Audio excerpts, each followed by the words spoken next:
আপনি যে সেজদা দিয়েছেন, সেজদার এই দাগটা কিয়ামতের দিন চকচক করতে থাকবে, এই কপালে চকচক করতে থাকবে। সীমাহুম ফি উজুহিহিম মিন আসারিস সুজুদ, সেজদার জায়গায় একটা চকচকানি থাকবে। এবং কিয়ামতের ময়দানে কোটি মানুষের সামনে আপনাকে, আপনি যে সেজদা দিতেন, এটা প্র্যাকটিক্যালি আল্লাহর দেখাইতে হবে সেদিন। আল্লাহ বলবেন সেজদা দাও, সবাইকে বলবেন সেজদা দাও। ইয়াউমা ইউকশাফু আন সাকিন ওয়া ইউদআউনা ইলা সুজুদি ফালা ইস্তাতিউন। আল্লাহ বলবেন দাও, সেজদা দাও। দেখি কারা কারা দুনিয়ায় সেজদা দিতা।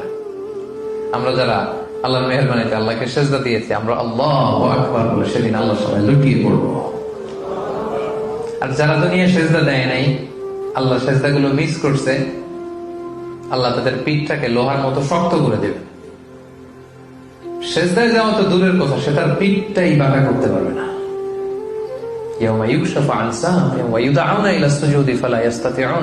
আল্লাহ সেদিন তার পায়ের গোছা উন্মুক্ত করবেন। আল্লাহ তাআলার পায়ের গোছা দেখতে কেমন আমরা কেউ জানি না। ওয়ালাম ইয়াকুল্লাহু কুফুয়ান আহাদ, তার মতো কেউ নাই, তিনি তার মতো। তার মতো কেউ নাই, তিনি কার মতো? তার মতো। তার পায়ের গোছার সৌন্দর্য দেখতে কেমন হবে আমরা কেউ জানি না।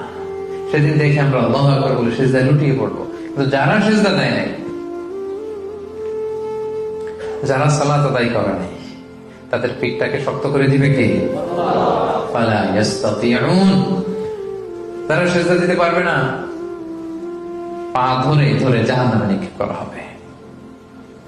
সেই ভয়ঙ্কর পরিস্থিতি থেকে তুমি আমাদেরকে হেফাজত করো।